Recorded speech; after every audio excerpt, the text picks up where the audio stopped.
John chapter 10 introduction. We are on the roof of the Lalaport, rooftop of the Lalaport shopping center. I heard a couple of nights ago from a local taxi driver here that this is used to be a prison because the police building is just on the opposite side there, that blue building over there. From here, where we were just now at the KL Tower over there, and we had views of all the tall buildings, the highest buildings in the city. Here you actually have as well a view of that with the Merdeka, the KL Tower, Petronas, and I need to go and read up, which I forgot the name of that other tall building. Anyhow, the one over there, right? So this is where we are, and this is going to be as well our last recording here in KL, because tomorrow, we'll plan to go to Malacca and then, God willing, to Indonesia. Right. What is this chapter about? The camera kind of that we're using now is interesting. You can put it on that it's focused on the person, and as a person move, for example, the gimbal or the camera will follow the person moving. Okay, now other option is understandably that you can have someone record you and that person can move. What I'm getting at is that it follows you, right? Not so much you following it, it's following you. This chapter speaks of Jesus as the shepherd. I remember as a kid we had lots of sheep on the farm, more for their wool, right? Merino sheep for their wool. And we would send the wool, and I had lots of fun with the bales and jumping on the wool after the shearing season, and it was always a lot of fun. You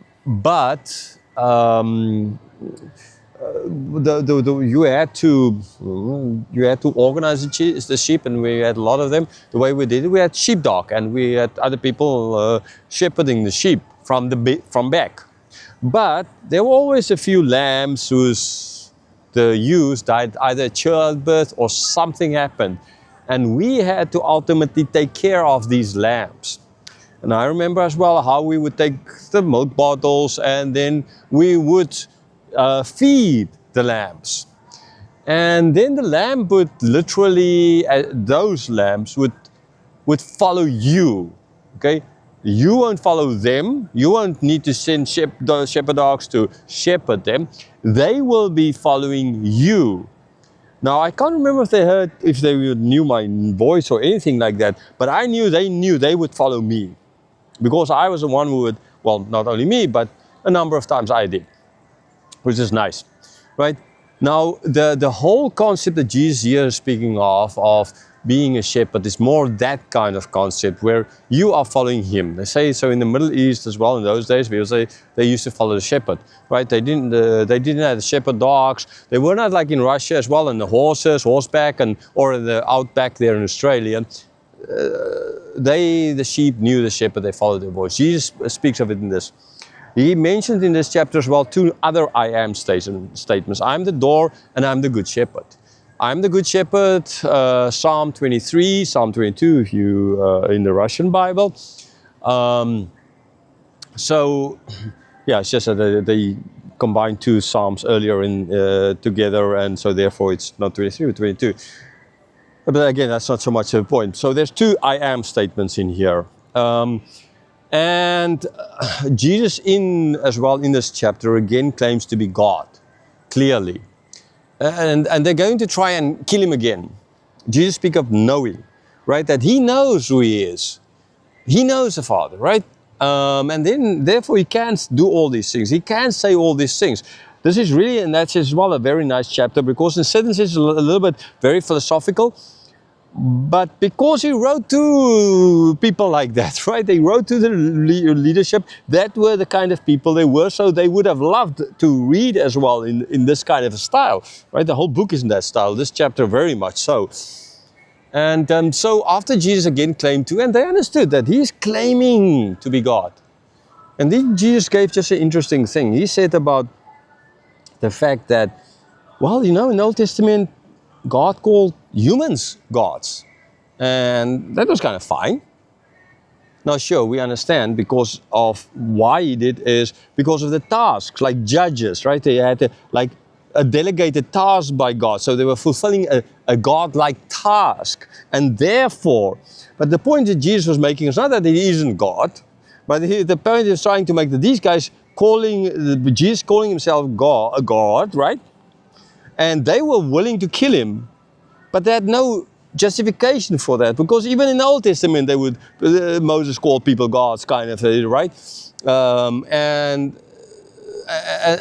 although again Jesus is God, right? He's claiming a lot more, but he just tried to show them as well their hatred towards him. Okay, that even though there are examples of that, they still want to. They don't stone those people, but they still want to kill Jesus.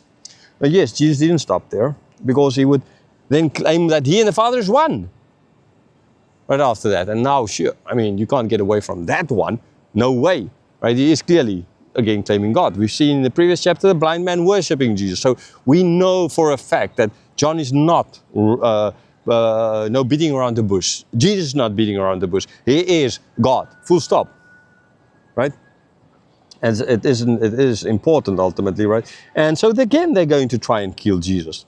Other things that's very important in this chapter, he speaks about of God, and we're in the teaching section, we'll get back to that. That God is, the Father is bigger than him. And that is, again, right. But also that means that he is a lesser God and that's a greater God, or he is lesser than the Father, kind of. No, the context was, so he loses nobody and no one can steal you out of the hand of the Father, because the Father is greater than that. There is a context, and in the teaching session I'll get back to that context, a very important context. Okay, and then you'll understand as well why Jesus said those words. So yeah, ultimately, as we are getting to the conclusion of this chapter and conclusion of the time here in KL, only God knows if we will ever come back here to record more, because there's lots of more beautiful places. So this chapter ends with Jesus leaving. Okay, like a bit like we're going to leave KL, but he's leaving because these people, his time is not, the hour's not yet there. The time of that final confrontation is not there. And when that happens, he's not going to be afraid. He'll come back. He'll come back for that. We'll see that later. But now, he still has work to do. And so he leaves. Leaves to a place where he's going to be at least safe for now. Okay? And then ultimately, when he will come back. So yeah, for that, the teaching will be quite long in this chapter, because there's quite a lot here to get through. And God willing, we will do some of this in Melaka. Thank you.